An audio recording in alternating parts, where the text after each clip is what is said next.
Good day once again, and welcome to our session on research methods. Today, we will talk about the highlights of the first three chapter of the UL Prescribed report. Now that you were uh, asked to fulfill the requirements of the different activities that are related to the proposal. Let me begin with identification of what these chapters are and what does each chapter entail. We begin with the first chapter on the problem and its background. Two, we have review of related literature and studies. And finally, we have research design for chapter three. We begin with the problem and its background for the first chapter. So the first chapter is essentially centering on the background of the problem.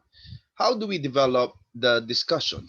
The discussion simply zeroes in on the nature and extent of the issues or concern.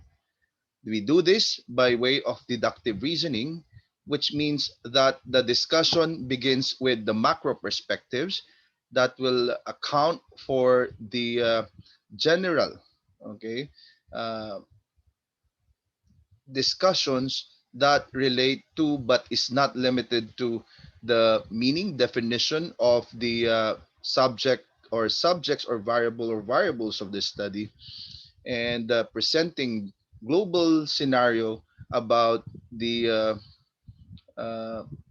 issues and concerns surrounding the topic of choice, and then for basis of local situation. So local situation would begin with the national scene and down to the organizational or institutional um, background.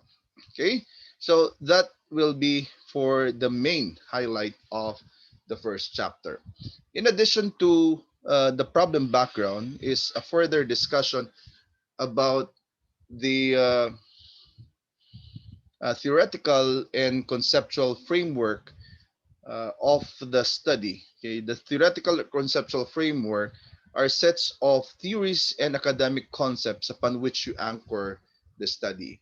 It is critical to note that this framework is very fundamental as it lays down the foundation of any research undertaking.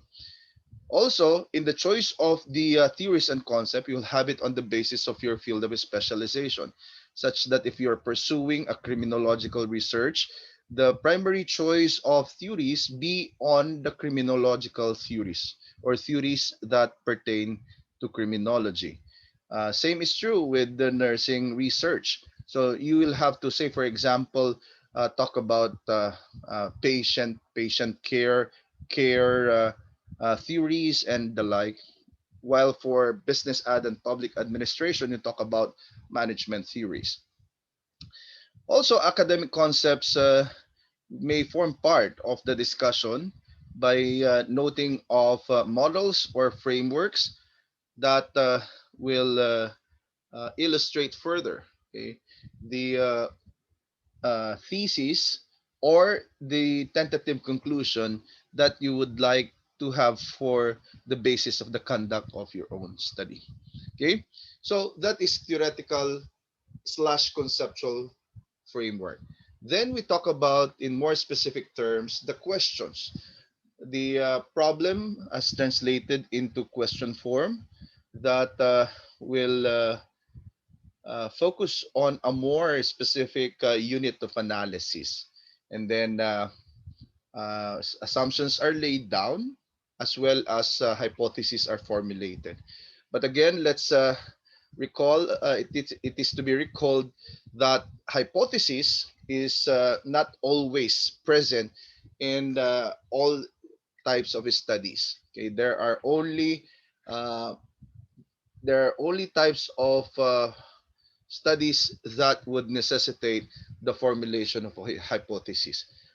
Particularly, hypotheses are required in studies involving test of inferential uh, or the use of inferential statistics. So it is uh,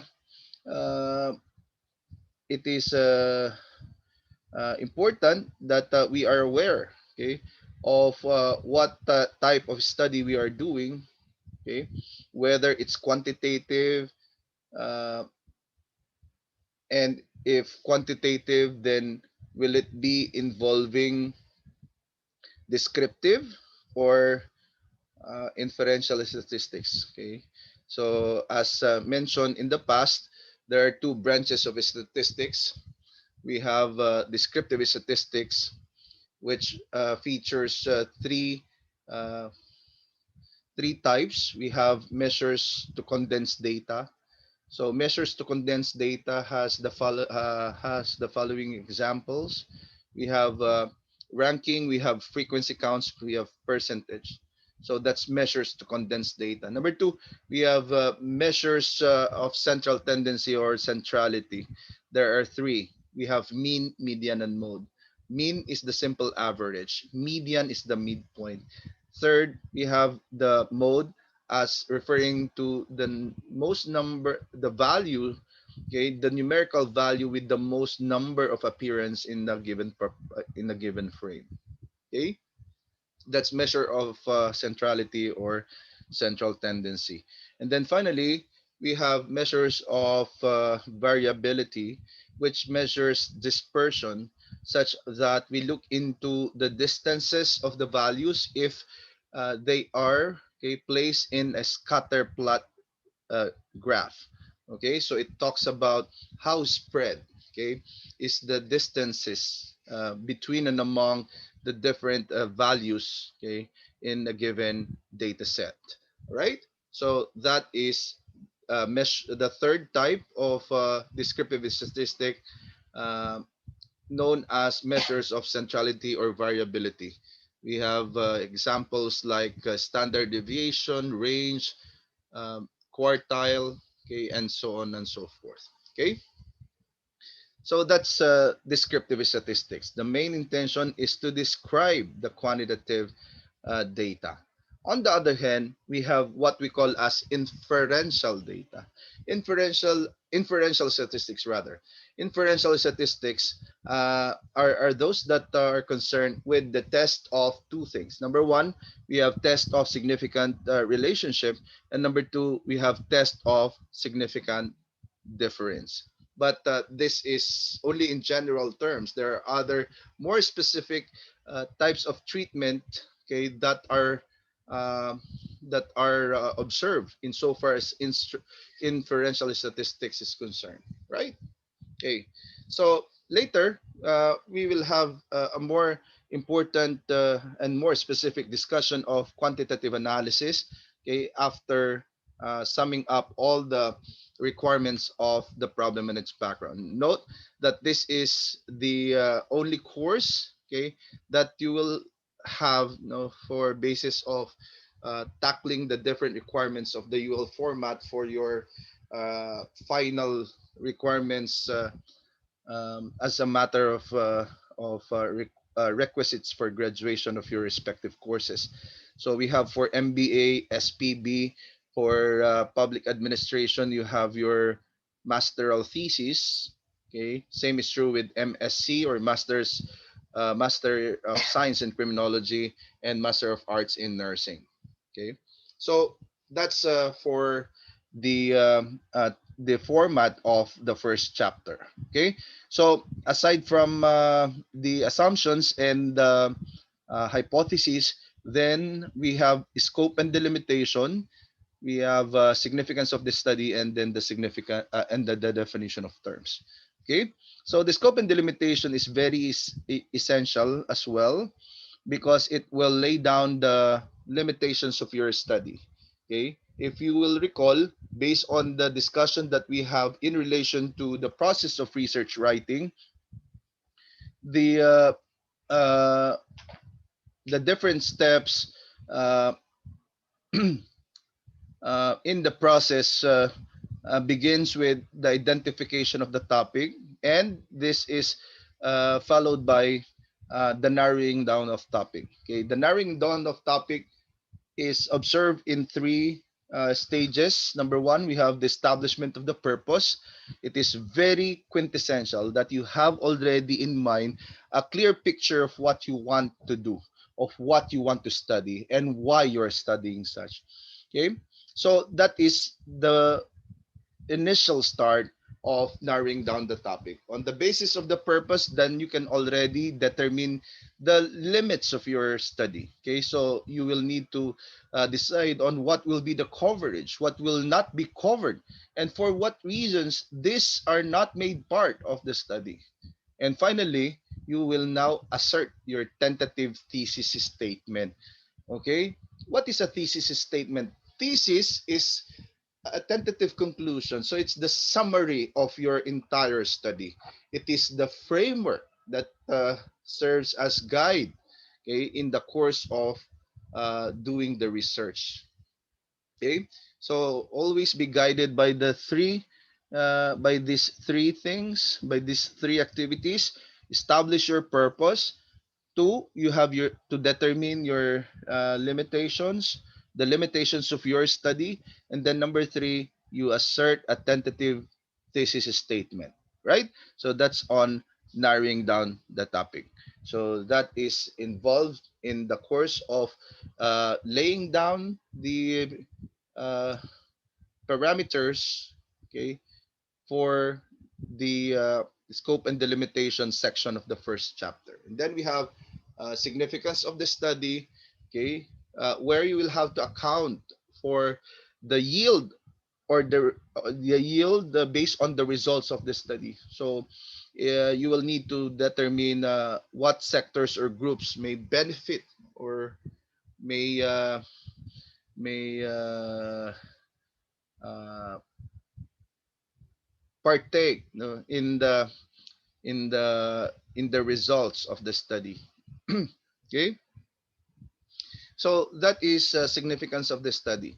And then finally you have your definition of terms, which will level off which is a sort of leveling off with your audience, with the readers of your report, okay, by providing an operational or conceptual meaning to the the terms that are used in a major way in your study.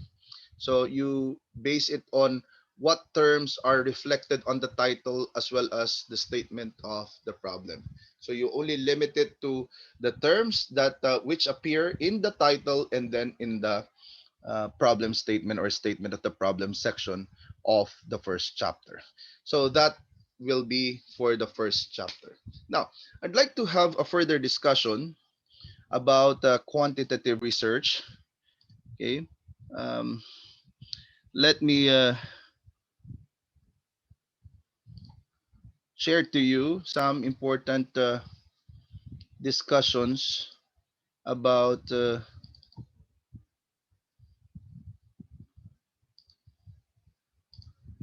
quantitative data, okay, by guided by the following outline of presentation. So we have types of quantitative research, measurement uh, fundamentals, concepts and construct validity, and then we have levels of measurement and research validity. But I will do this in a cursory manner, okay? Um, because you have this part of the instructions insofar as statistics and research is concerned.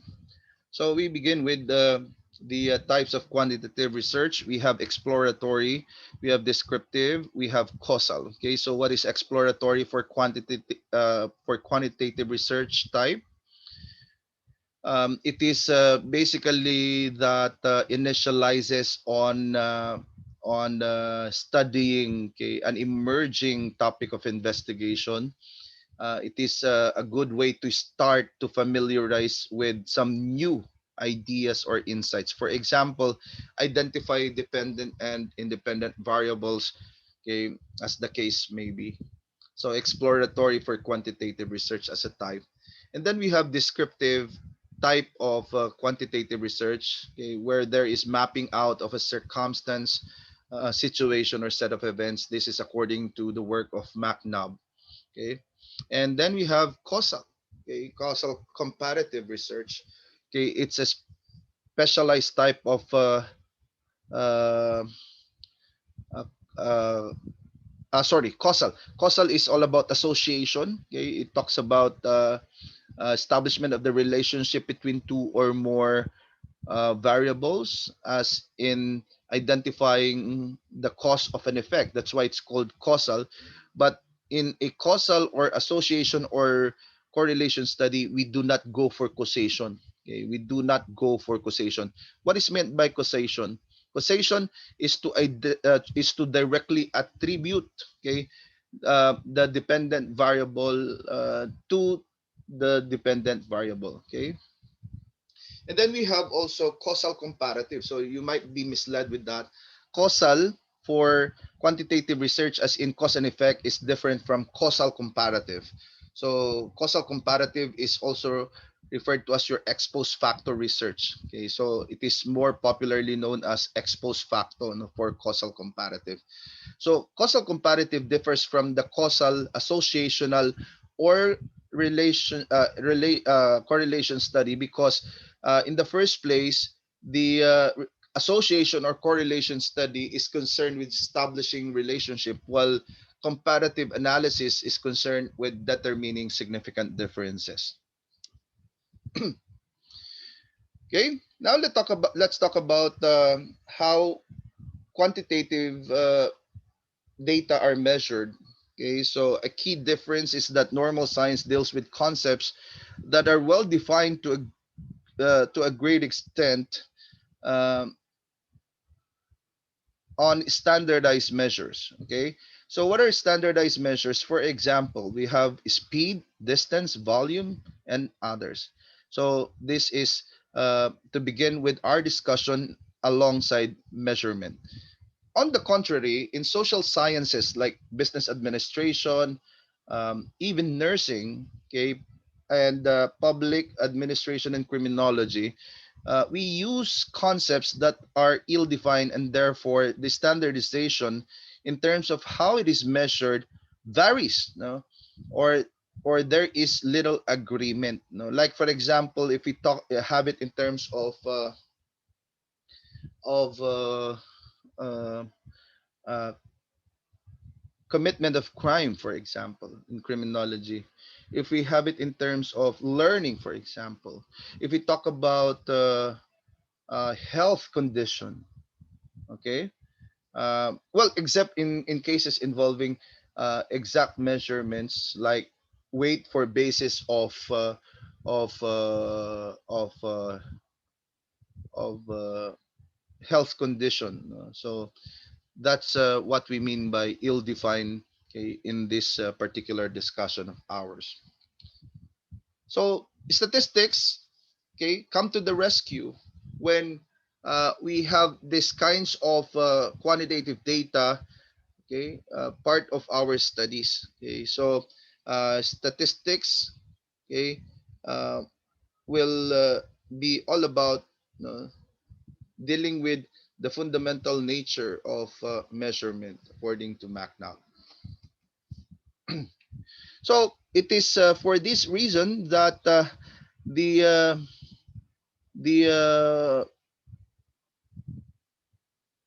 the pivotal role played by measurements, okay, in quantitative studies, okay, it cannot be overemphasized. Okay, so it will be dealing with measuring different concepts, okay, which are valid or matched, okay, as much as possible, no, to the real world.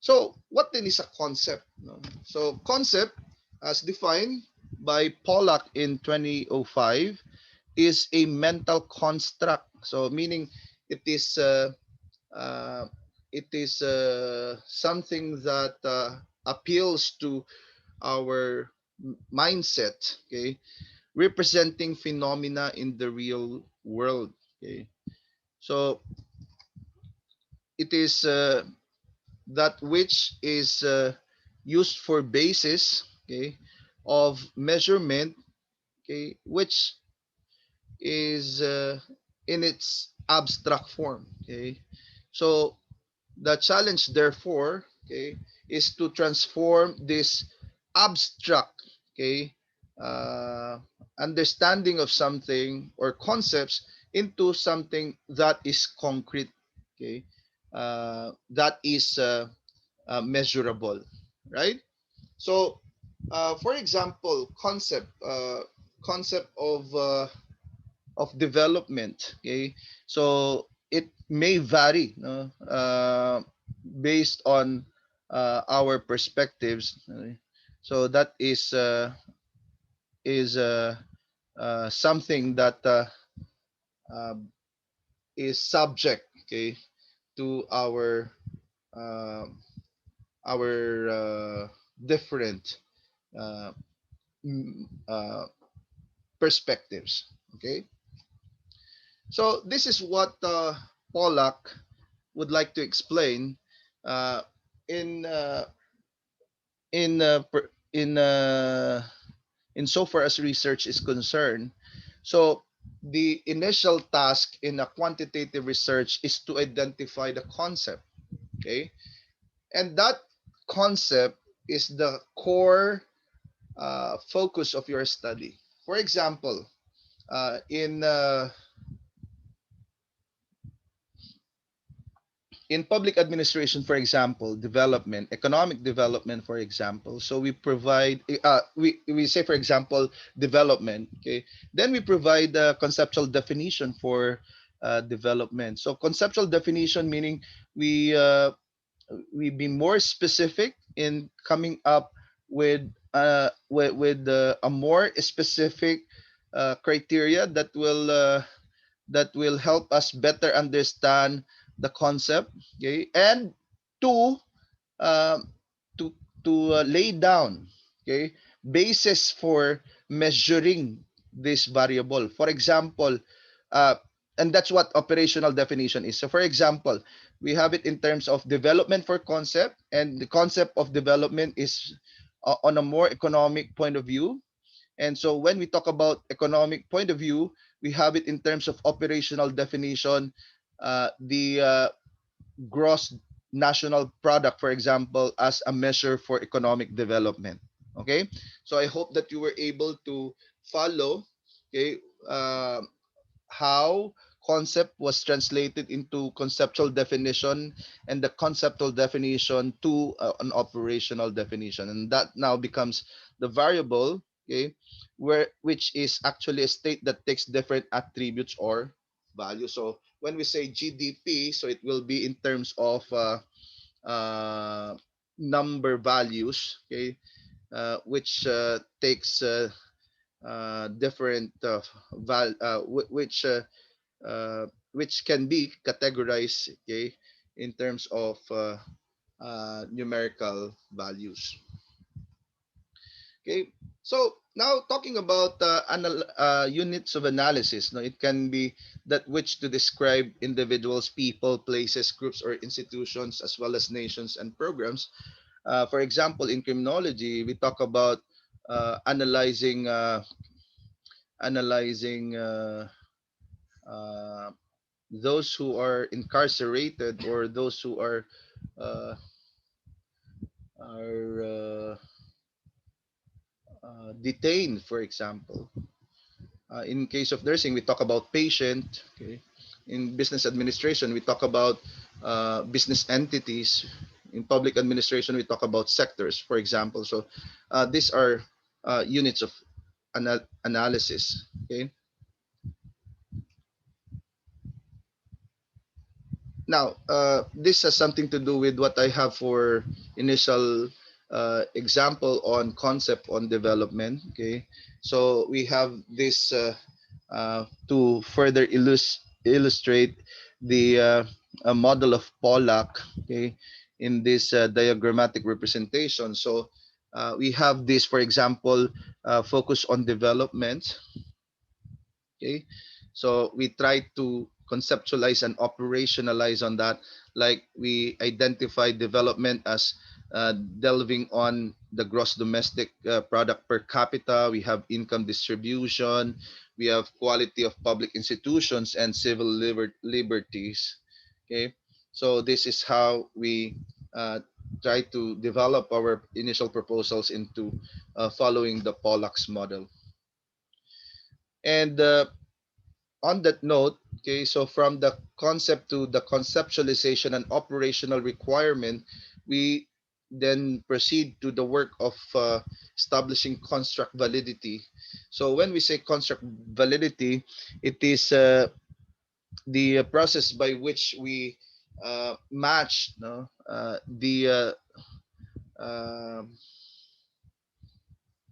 we try to match uh, the uh, the the the basis for measure, okay, to what is being actually measured. Okay, so here we answer the question: how effectively do the variables we use to represent the mental image of the concept and its manifestation in the real world? Like, for example, how do we, okay, how do we use for basis of uh, describing the development in terms of GDP, in terms of civil liberties, and so on and so forth. So that's uh, that's the very uh, work, okay, uh, in establishing the construct validity.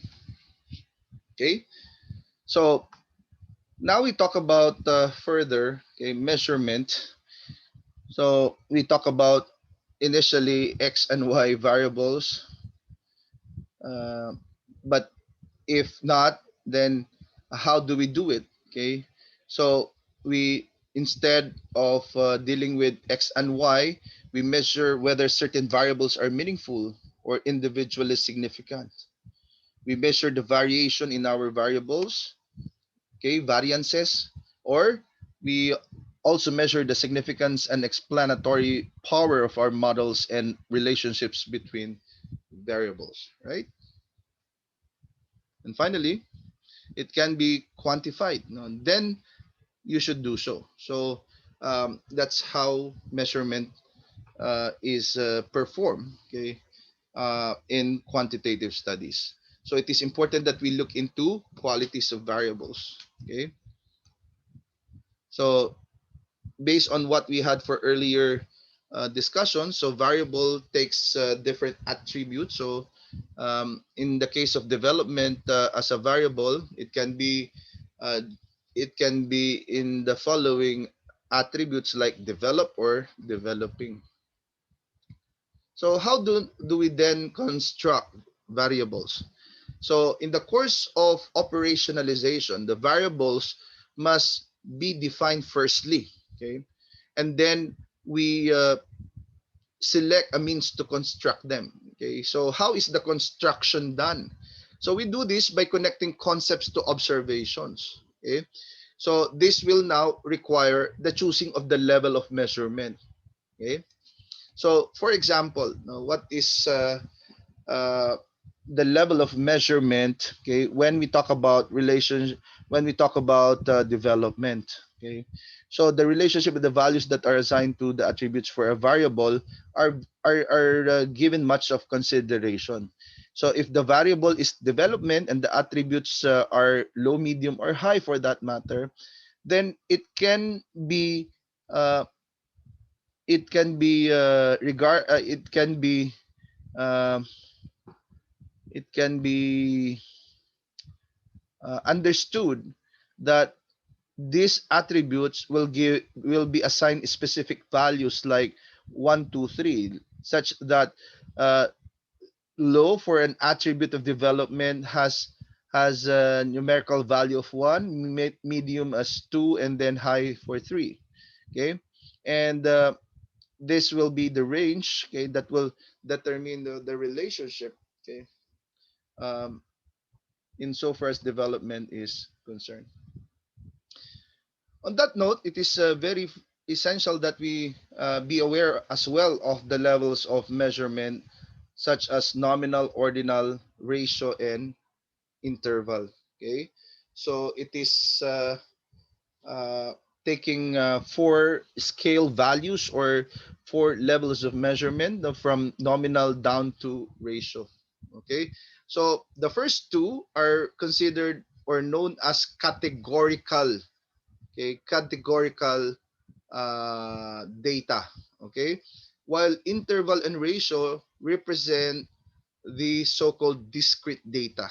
Okay, so nominal or ordinal as categorical data is primarily into classification.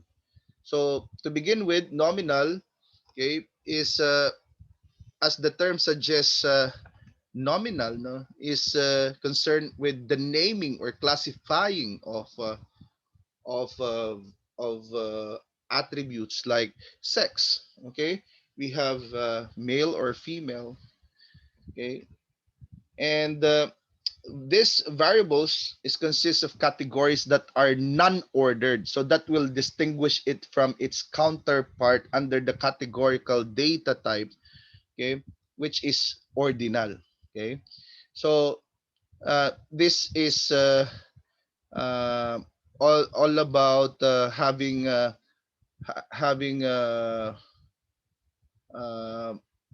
classifications. Okay, just like for example, insofar as binary or dichotomous variable, when we say binary or dichotomous, so it will only be yielding two attributes, or it will be involving two attributes. Okay, for example, in public administration, we have insofar as exercise of suffrage, so voting is concerned. So we talk about male voters, female voters, something like that. Okay, or yes or no for an answer in a plebiscite, for example. So when used as an independent variable, it is often referred to as dummy variable. Okay, always take note of these terms. And when used as dependent variable, the outcome of some phenomenon is either present or not. Okay, so that's nominal. Ordinal, aside from classifying, okay, observes ordering. Okay, so that's why you have higher over the other or lesser than the other. Okay, so we cannot measure the distance between categories only which is higher or lower. So that's the only comparison that we do. So we cannot say that someone is twice as educated as someone else, right? So that is for ordinal. So it can also be used as a dependent variable. Okay. Moreover, um, ordinal measurement, okay, can be rank ordered. Okay. For example, if we talk about level of satisfaction, okay, so we can have it in terms of high, moderate, low. Okay. So that is rank ordering. So that is to mean that the distance is from uh, has the same range. Okay, like if we assign one to high, one to low, and then two to moderate, and the three to high, so the distance are equal, are co-distant. And then we have the last two, which falls under the category of discrete data. We have interval and ratio. So the interval and the ratio are almost the same, except for the fact that interval has no true zero value. It's only present in the ratio scale. So we have other attributes of interval and ratio, as it classifies, it orders, and uh, it has what do you call this, range of numbers, but okay, differs in terms of the zero value. Interval, to cut it short for discussion, has no true zero value. Okay, for example, temperature, as what is being given for which is the illustration given in this slide. Okay, so temperature has zero, for example, which is only a reference point for um, freezing. Okay, but it doesn't necessarily suggest that zero is the absence of temperature, right? Ratio, on the other hand, has actual zero values. That's why when we talk about money, if you don't have money, it's it's no money at all. If the weight is zero, ibig sabihin or meaning it has no weight. Okay? So that's the difference between interval and ratio. So ratio has an absolute zero that is meaningful, and we can construct from here a meaningful fraction. Okay, for example, number of clients in the past 6 months. So it is meaningful to say on that note that we had twice as many clients or many patients, okay, in this period as we did in the previous 6 months, right? So that is ratio. Now, if we will have it on the basis of hierarchy, relative to measurement, nominal is the weakest while ratio as the strongest. Okay, so that's for measurement. Now we talk about research validity. Okay, we have different forms of validity like internal, external, statistical, and the earlier mentioned we have the construct validity. Okay, so uh, just a very quick distinction, okay, between and among the three. Internal validity, okay, answers the question, are there other causes for what I am observing? So a study will lack internal validity if it cannot rule out plausible alternative explanations. Okay, so just to make sure, okay, that the data will, okay, basically give the right answers to the questions. So can the outcome, okay, for example, in public administration, okay, the decrease in corruption be fully attributed to the program in place of, say, for example, the heightened uh, thrust of the uh, Philippine government under the present administration, and the possible sanctions uh, to uh, the erring, okay, uh, erring officials. Okay, so that's internal validity. To illustrate, okay, so let's take a look at this representation.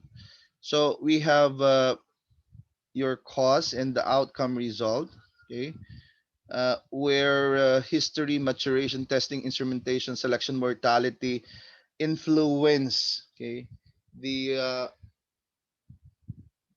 possible relationship. Okay, so that is what we're trying to establish for internal validity.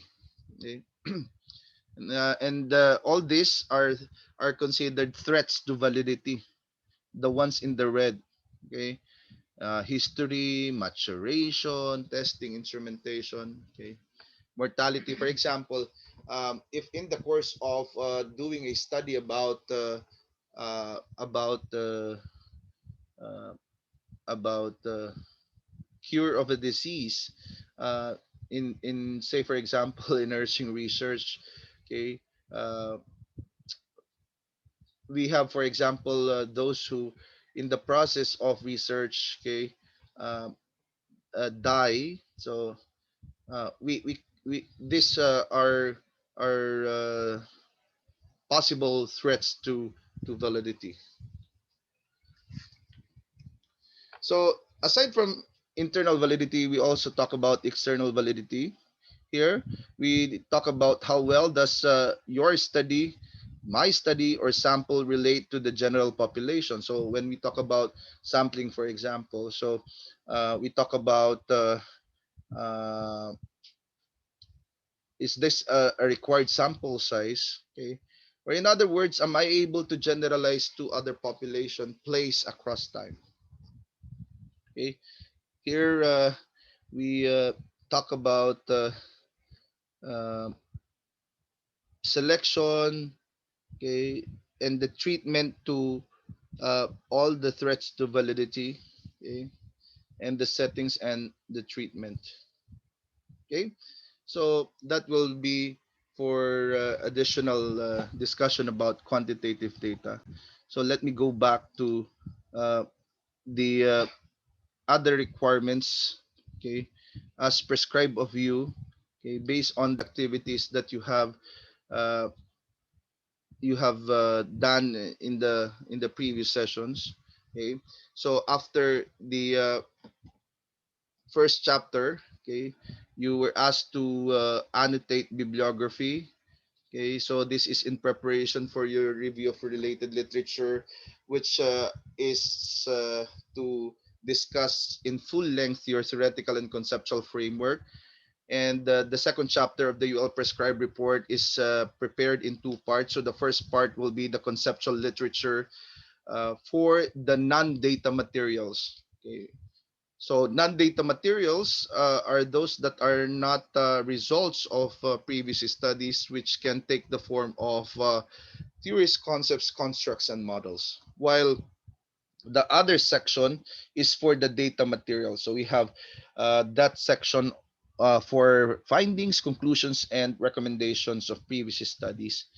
Do not forget the 10-year rule. Okay, as a matter of internal arrangement, we require our students to limit their search for related studies. Okay, take note, related studies to those that were completed in the last 10 years. Okay, so we hope that the materials that are used for basis of thesis by our masteral students are the more recent, okay, recent studies. Okay, and the format of UL is so that the presentation uh, b- uh, the presentation is done firstly, okay, before we do the summation of the contributions of both the non-data and the data materials in the form of synthesis.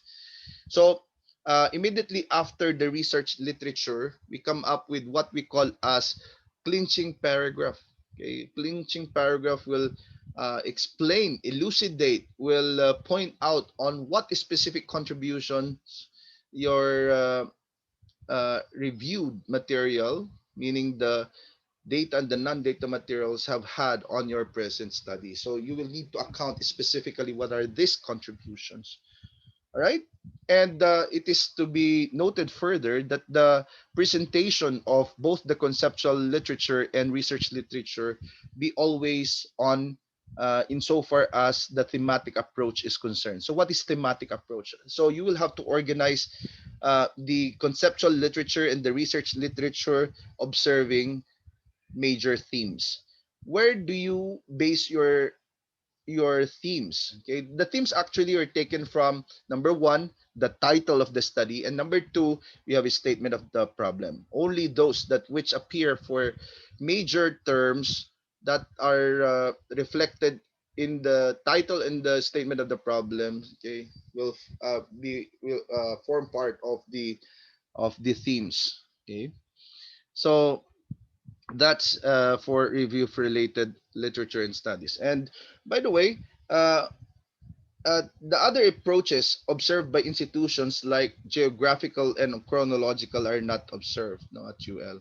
So what is meant by chronological? So chronological is the arrangement of the organization or arrangement of the literature review on the basis of time element. Okay, so we do not do that, as well as distinguish which are locally sourced and those that were found from outside the country. So that is not uh, to uh, to separate local from foreign studies. So we do not observe that at UL. Okay, so that's for review of related literature and studies, which is uh, in so far as the set of activities you have done, performed, in the annotated bibliography activity. And then finally, we have on the third chapter. So the third chapter, okay, is essentially on the design or the methodological requirement of the study, okay, which will cover, okay, the following discussions, now from the choice of the method, okay, to be used, okay, and then the choosing of the research site or the locus of your study, the selection of your participants, okay, the instrumentation or identification of the instruments, okay, to be used for basis of data gathering, and the procedure for gathering of data, and finally discussion on how you will have to analyze and interpret your data. Okay, so these are the requirements of a research proposal, which you will need to have all in one uh, research project concept paper to be presented, okay, 2 weeks from now, part of your final requirements. Okay, the format and the template will be given to you in the coming days. Okay, but this is to uh, just uh,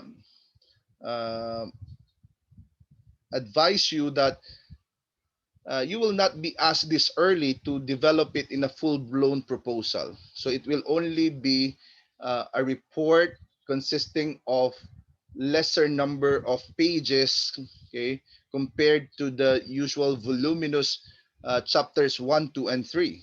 Okay, but of course the essential elements and the requisites, okay, must all be contained in summarized form. All right. So I hope that by now you are already in the process of consolidating your reports. Okay.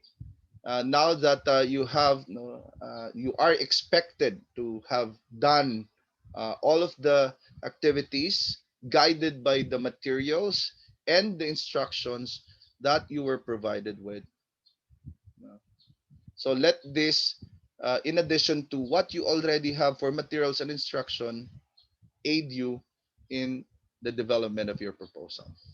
With this, I say um, thank you, and hope you were able to learn more about research proposal making. God bless.